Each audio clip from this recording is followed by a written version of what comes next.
안녕하세요. 창세기 읽기 68번입니다. 앞서 창세기 40장 공부할 때 일련 번호도 66번으로 나왔고 67번이 해야 되는데 그 앞 단락이요. 그리고 본문도 창세기 40장인데 39장인가로 나왔죠. 지금 뭐예요? 이 녹화를 할 때 사용하는 그 뭐라 그러지? 애플인가? 아니. 앱 어플리케이션. 이 여기에 뭐 이제 하기 전에 고쳐 쓸 거 쓰고 해야 되거든요. 제 인물 사진 바로 위에 텍스트로 나온 거 있잖아요. 그건 이제 고쳐야 되는데 어떤 때 깜빡하고 못 고쳐서 그리 됐습니다. 창세기 41장입니다. 드디어 41장에서 요셉이 애굽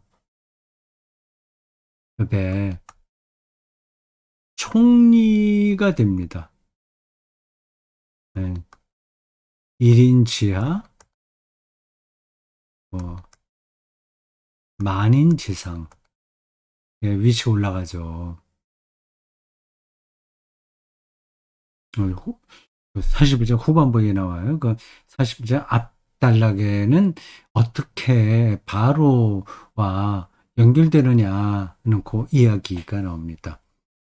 그 바로와 연결되는 그, 어,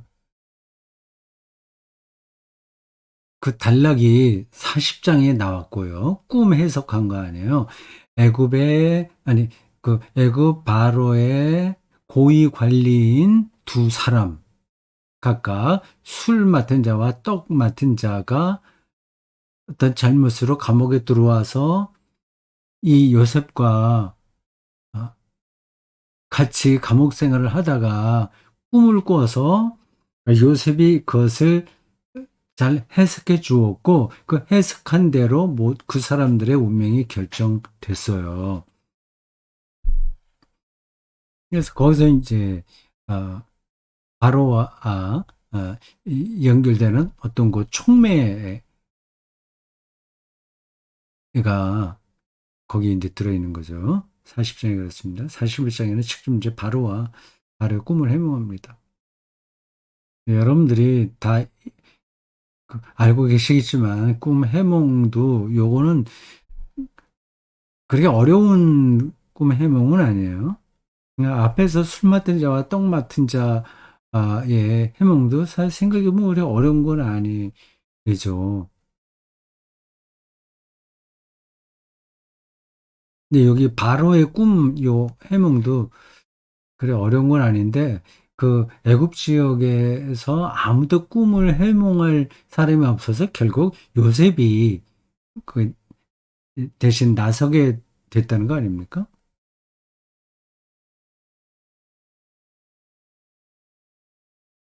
자, 봅시다. 1절 만 2년 후에 세월이 좀 흘렀군요. 바로가 꿈을 꾼즉 자기가 나일 강가에 서 있는데 보니 아름답고 살찐 일곱 암소가 강가에서 올라와 갈밭에서 뜯어먹고 참 평화스러운 풍경입니다. 살찐 일곱 암소가 강가에서 올라와 갈대밭이겠죠. 뜯어먹고 그림 같은 장면입니다. 그 뒤에 또 흉하고 파리한 다른 암소가 나일 강가에서 올라와 그 소와 함께 나일 강가에 있더니 그러니까 살찐 일곱 암소와 파리한 일곱 암소가 같이 있었어요. 4절. 그 흉하고 파리한 소가 그 아름답고 살찐 일곱 소를 먹은지라. 끔찍하죠. 바로가 꼭 깨었다가 5절 다시 잠들어 꿈을 꾸니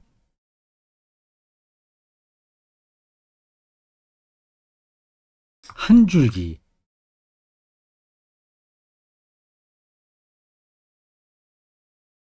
무성하고 충실한 일곱 이삭이 나오고 이삭 이야기요.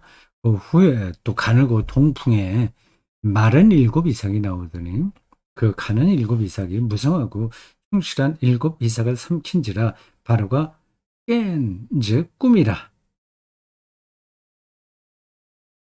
8절 아침에 그의 마음이 번민하여 사람을 보내어 애굽의 점술가와 현인들을 모두 불러 그들에게 그의 꿈을 말하였으나 그것을 바로에게 해석하는 자가 없었더라. 그건 좀 과장된 거죠. 애굽에 왜 그걸 해석할 사람이 없었겠어요. 네, 이렇게 이야기를 끌어가야 음, 극적인 그 느낌이 드는 거죠. 9절 술 맡은 관원장이 바로에게 말하여 이르되 내가 오늘 내 죄를 기억하나이다. 바로께서 종들에게 놓아서 나와 떡 굽는 관원장을 친위대장의 집에 가두셨을 때에 나와 그가 하룻밤에 꿈을 꾼즉 각기 뜻이 있는 꿈이라 그곳에 친위대장의 중대 히브리 청년이 우리와 함께 있기로 우리가 그에게 말하며 그가 우리의 꿈을 풀되 그 꿈대로 각 사람에게 해석하더니 해석한 대로 되어 나는 복직되고 그는 매달렸나이다. 이에 바로가 사람을 보내어 요셉을 부르매 그들이 급히 그를 옥에서 내놓은지라 요셉이 곧 수염을 깎고 그의 옷을 갈아입고 바로에게 들어가니 바로가 요셉에게 이르되 내가 한 꿈을 꾸었으나 그것을 해석하는 자가 없더니 들은즉 너는 꿈을 들으면 능히 푼다 하더라.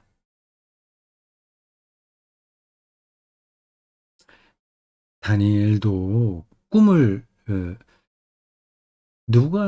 누부갓네살이죠. 누부갓네살 왕의 꿈을 해석해서 출세했는데 그 다니엘 이야기에서는 정말 그 다니엘의 특별한 능력이 보이는 거죠. 이 왕이 느부갓네살 왕이 꾼 꿈이 뭔지 내용도 기억 못 하는 거예요. 그걸 이제 알아맞혀야 되니까 그 다른 그 점술가들이나 현인들은 할 수 없는 거고 다니엘만 그 일을 행했습니다. 근데 요번 경우 여기에서는 그 바로의 꿈 이야기가 아주 구체적으로 나오니까 그 해석하는 건 그렇게 어렵지 않거든요.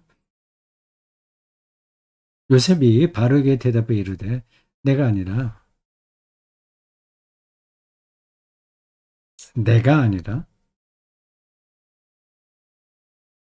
네, 성경 기자가 말하고 싶은 대목들이 이런 워딩에 있는 거죠. 하나님께서 바로에게 편안한 대답을 하시리이다. 자기가 하는 게 아니라 하나님이 하신다. 네, 이런 게 상투적인 표현처럼 들릴지 모르나 이렇게 살기가 쉽지 않습니다. 우리는 말로는 하나님께서 하시지 하면서도 속으로는 내가 하지 그런 생각이 강합니다. 이 세상에서는 모든 걸 이제 자기가 하는 걸로 가르치죠. 그 한 개인의 그 발달 심리에서 그런 계기, 그 시기가 있어요. 한 인간이 정신적으로 성장하는데 자아가 확립되는 때가 있는 겁니다. 그러니까 굉장히 어렸을 때 시작돼요. 누가 엄마가 옆에서 해주려고 하더라도 내가 해.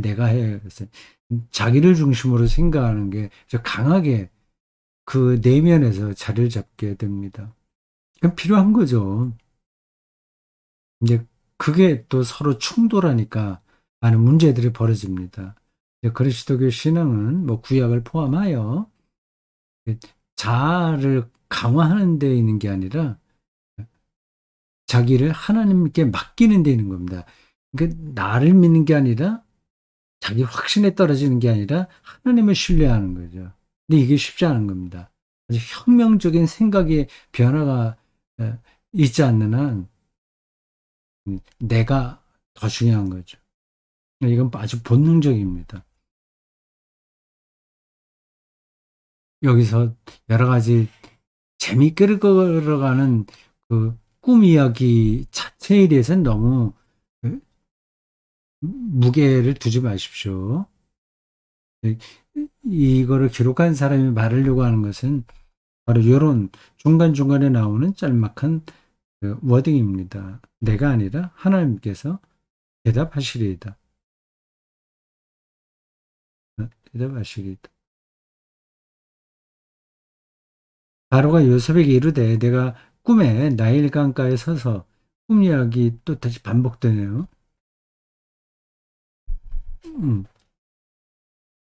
18절 보니 살찌고 아름다운 암소 일곱 암소가 나일 강가에서 올라와 갈밭에서 뜯어먹고 그 뒤에 또 약하고 심히 흉하고 파리한 암소 일곱 암소가 올라오니 그같이 흉한 것들은 애굽 땅에서 내가 아직 보지 못한 것이라. 그러니까 파리하고 흉한 소가 처음에 일곱 살찐 소를 먹었으나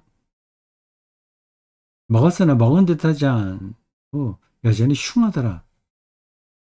내가 깨었다가 다시 꿈에 보니 한 줄기에 무성하고 충실한 일곱 이삭이 나오고 그 후에 또 가늘고 동풍에 마른 일곱 이삭이 나더니 그 가는 이삭이 좋은 일곱 이삭을 삼키더라. 내가 그 꿈을 점술가들에게 말하였으나 그것을 내게 풀이해 주는 자가 없느니라.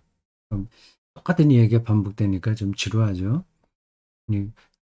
성경 기자들의 글쓰기가 이렇게 나타날 때가 있어요. 옛날에는 뭐 그렇게 그런 적이 많은 것 같아요. 뭐 신약에도 그런 대목들이 좀 있습니다. 25절 요셉이 바로에게 아뢰되 바로의 꿈은 하나라. 하나님이 그가 하실 일을 바로에게 보이심이니이다. 일곱 암소는 일곱 해요. 일곱 좋은 이삭도 일곱 해니 그 꿈은 하나라. 그 후에 올라온 파리하고 흉한 일곱 소는 7년이요. 동풍에 말라 속이 빈 일곱 이삭도 일곱 흉년이니 내가 바로에게 이르기를 하나님이 그가 하실 일을 바로에게 보이신다 함이 이것이라. 곧 애굽 땅에 일곱 큰 흉년에 들겠고 풍년 일곱 7년 흉년 7년 요때에 이를 잘 처리해야 나라가 망하지 않을 수 있다 하는 겁니다. 나라가 망하지 않은 것만이 아니라 그 왕권을 더 강하게 만들 수 있다고 조언해요. 실제로 그렇게 말을 했는지는 아직 확실하지 않은데 하여튼 그러한 뉘앙스로 말을 했고 그 뒤에 전개된 일들을 보면 분명합니다. 7년 흉년, 7년 풍년과 7년 흉년 때에 그 애굽과 근처에 있는 사람들은 다 힘들어졌는데 그 바로 그 왕가만 더 부자가 된 거예요. 잘 된 거예요. 그 뒤에 나올 때 말씀드리겠습니다만 마치 우리나라가 IMF 때 가난한 사람들은 더 어려워졌고 돈 있는 사람들은 더 부자가 된 거하고 비슷한 겁니다. 그 이자가 뭐 15%씩 막 올라가고 그랬잖아요. 그래 돈 있는 사람들은 IMF 때 재산이 늘었다고 하네요. 그런 일들을 요셉이 바로 왕궁에서 총리 역할을 맡으면서 실행했습니다. 그, 그, 그 요셉이 하나님의 뜻에 따라서 애굽에 가서 그 높은 자리에 올라갔다고 하는 사실이고 한 가지만 중요한 거지 그가 거기서 행했던 정치 행위는 그렇게 바람직한 게 아닙니다. 애굽에 있던 자유농들을 다 소작인이 되게 만들었거든요. 후에 7배 흉년이 들므로 애굽 땅에 있던 풍년을 잊어버리게 되고 이 땅이 다 극희근으로 망하리니 그 후에 든 흉년이 너무 심함으로 이전 풍년을 이 땅에서 기억하지 못하게 되리이다. 바로께서 꿈을 2번 꾸신 것은 하나님이 이 일을 정하셨습니다. 하나님이 속게 행하시리니 이제 바로께서는 명철하고 지혜 있는 사람을 택해서 애굽 땅을 다스리게 하시고 바로께서는 또 이같이 행하사 나라 안에 감독관들을 두어 7해 풍년에 애굽 땅의 5분의 1을 거두되 그들로 세금을 거두는 거죠. 그들로 장차 올 풍년의 모든 곡식을 거두고 그 곡물을 바로의 손에 돌려 양식을 위하여 각 성읍에 쌓아두게 하소서. 예, 흉년을 내다보고 그 곡식을 준비하는 거야. 뭐 정치인이 당연히 해야 되는 거죠. 근데 그 뒤에 이제 일종의 이제 매점매석 비슷한 이 일을 함으로써 바로의 왕가는 더 부자가 되고 일반 자유농들은 소작인이 되었다는 거는 사실은 부적절한 거죠.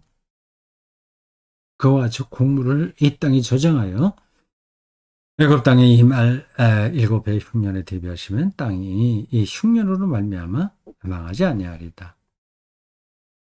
망하지 아니하리. 이렇게 조언을 했습니다. 잘한 거죠.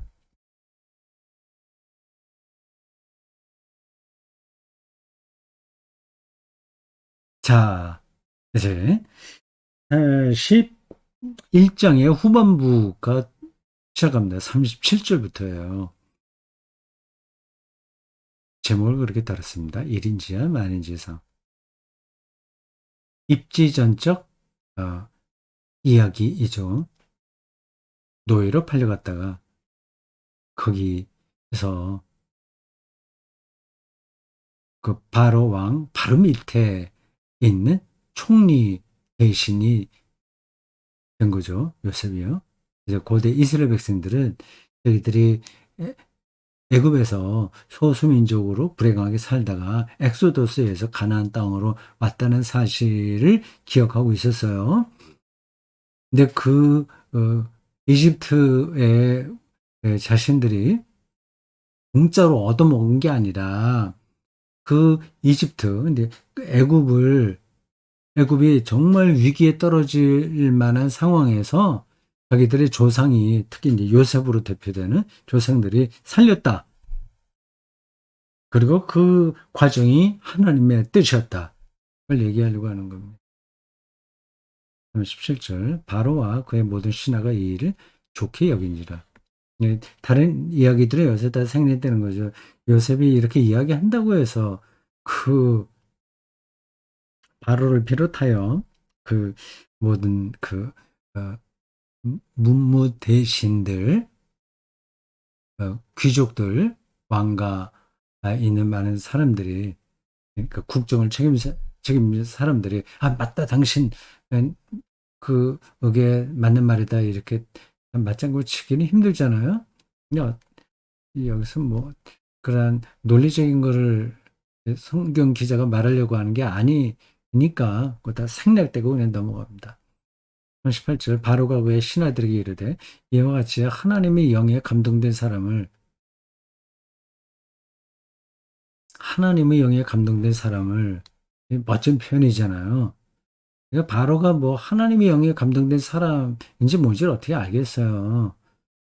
이러한 표현들은 다 고대 이스라엘 백성들의 신앙 고백입니다.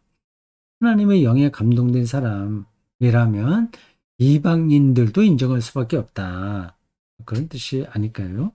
우리가 어째 찾을 수 있으리요 하고 요셉에게 이르되 하나님이 이 모든 것을 네게 보이셨으니 너와 같이 명철하고 지혜 있는 자가 없도다. 참, 벼락 감투를 쓰게 되는 절묘한 순간입니다. 40절 너는 내 집을 다스리라. 내 백성이 다 네 명령에 복종하리니 내가 너보다 높은 것은 내 왕좌뿐이니라. 바로가 또 요셉에게 이르되 내가 너를 애굽 온 땅에 총리가 되게 하노라 하고 자기의 인장 반지를 빼어 요셉을 손에 끼우고 그에게 세마포 옷을 입히고 금 사슬을 목에 걸고 자기에게 있는 버금 수레에 그를 태우매 왕이 하는 수레에 같이 탄다는 거예요. 무리가 그의 앞에서 소리를 지르기를 엎드리라 하더라. 바로가 그에게 애굽 전국을 총리로 다스리게 하였더라. 4절. 바로가 요셉에게 이르되 나는 바로라. 애굽 온 땅에서 네 허락 없이는 수족을 놀릴 자가 없으리라 하고 그가 요셉의 이름을 하브낫 바네아 애굽식 이름으로 바꿔줘요.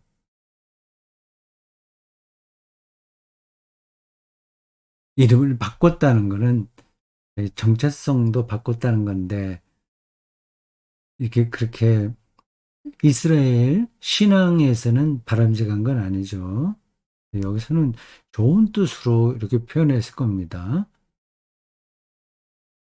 삼랏 바네아 하고 온의 제사장.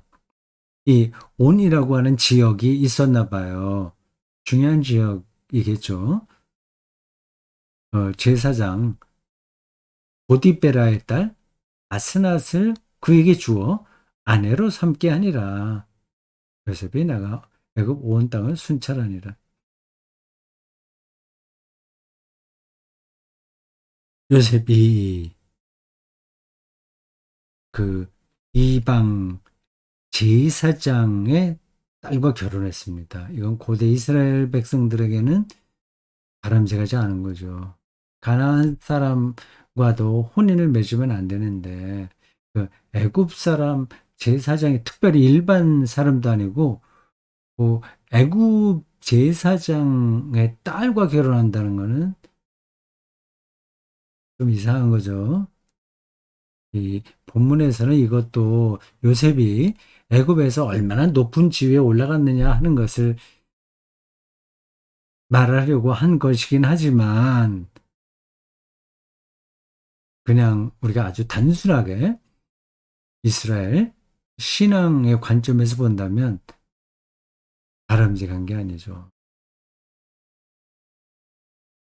그 사실을 모를 리 없는 창세기 기자가 요건 빼놓고 써도 되는데도 불구하고 이 대목을 그대로 썼다는 것은 다른 의미가 있지 않을까 하는 생각이 들어요. 이스라엘 신앙은 혈통주의에 근거하긴 하지만 꼭 그런 건 아니다라는 걸 그래서 간접적으로 말하려는 게 아닐까요? 그 앞에서 유다와 다말 이야기가 나왔잖아요. 야곱의 셋째인가 넷째 아들인 유다가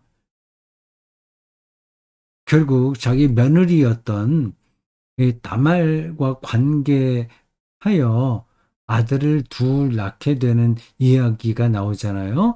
그 이야기가 예수님의 그, 그 예수님의 뭐라 그러죠? 그 단어가 기억이 안 나지? 그 조상들 그 목록의 이렇게 앞부분에 나옵니다. 자, 그러고 46절 요셉이 애굽 왕 바로 앞에 설 때 30세라 17살 때 팔려왔으니까 13년 만에 그 저런 위치에 올라갔군요. 그러니까 바로 앞을 떠나 애굽 온 땅을 순찰하니라. 그래서 보자 제가 성경 원어를 안 봤고 영어 성경도 안 봐서 그런데 여기서 온 땅이라고 그랬잖아요. 바로 45절에 나온 온의 제사장이라고 하는 그 말과 연관이 되나요? 이 온, 여기 46절에 나온 온은 온 땅, 모든 땅을 이야기하겠죠. 그래서 45절에 나온 온의 제사장이라는 표현에서 이 온은 어느 지역을 가리키겠고요.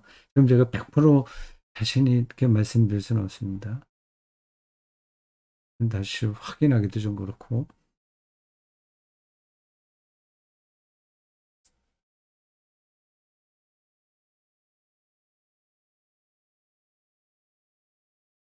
볼까요? 보자.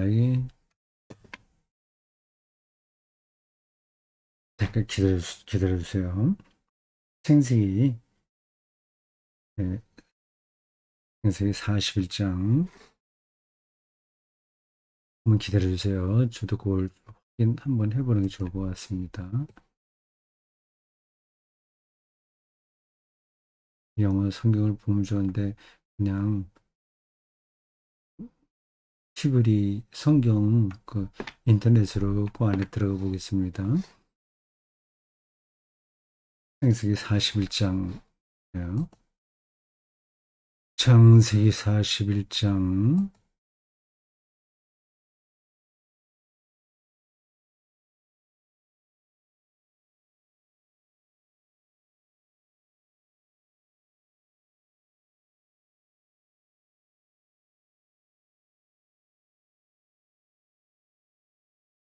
40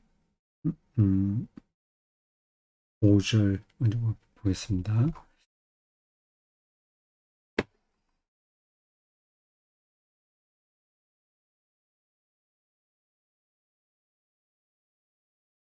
45절 이름을 바꿨다는 게 나오고,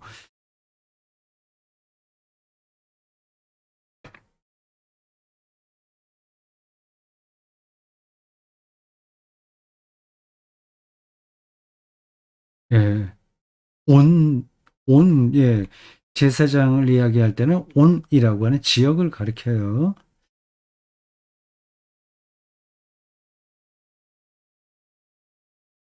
46절.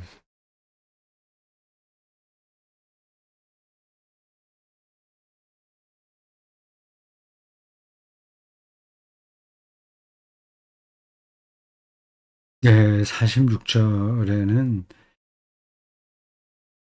예, 모든 거라는 거 맞습니다. through all, 이렇게 영어로 번역하면 그렇습니다. 히브리어로 베칼, 이렇게 되어 있습니다. through all, 이렇게 영어로 번역되어 있고요. 그, 온 지역의 제사장이라고 할 때는 그냥 그 고유명사 온 이렇게 나와요. 그 지역에 맞습니다.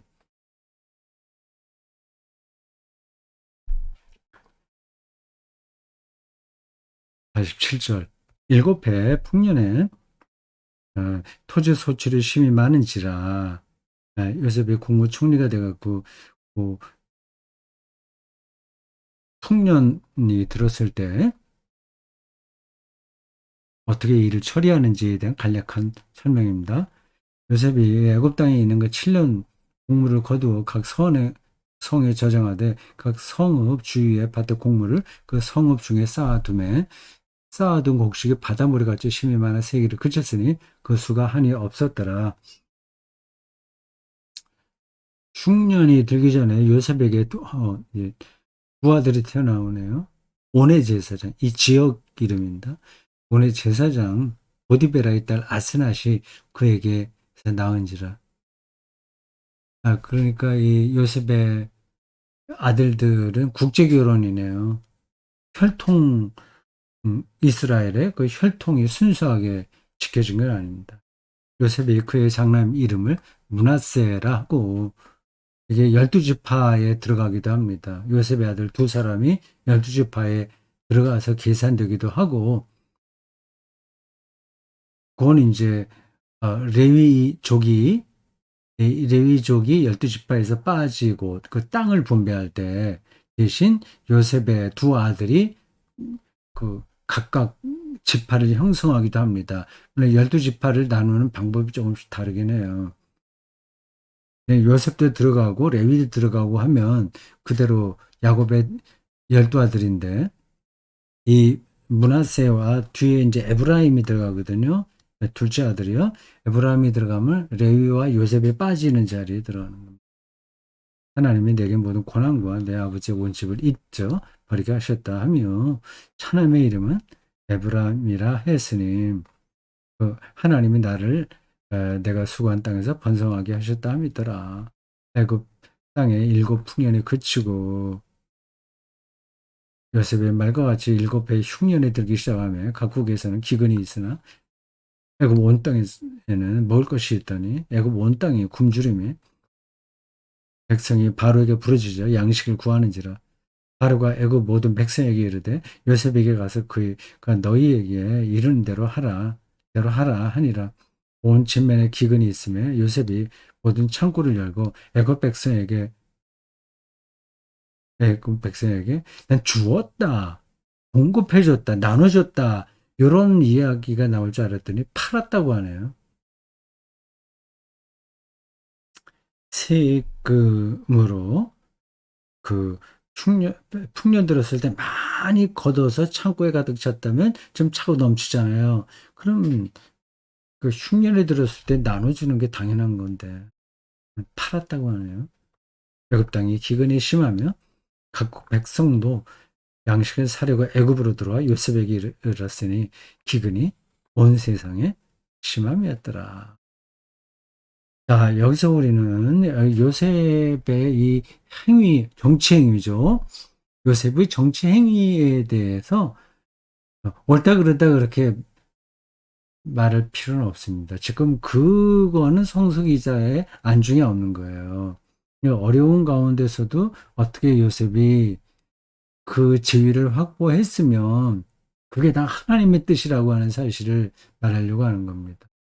그러니까 여기서는 좀 과장도 있고 앞뒤가 맞지 않는 이야기도 있다고 하는 건 뭐 자연스러운 겁니다.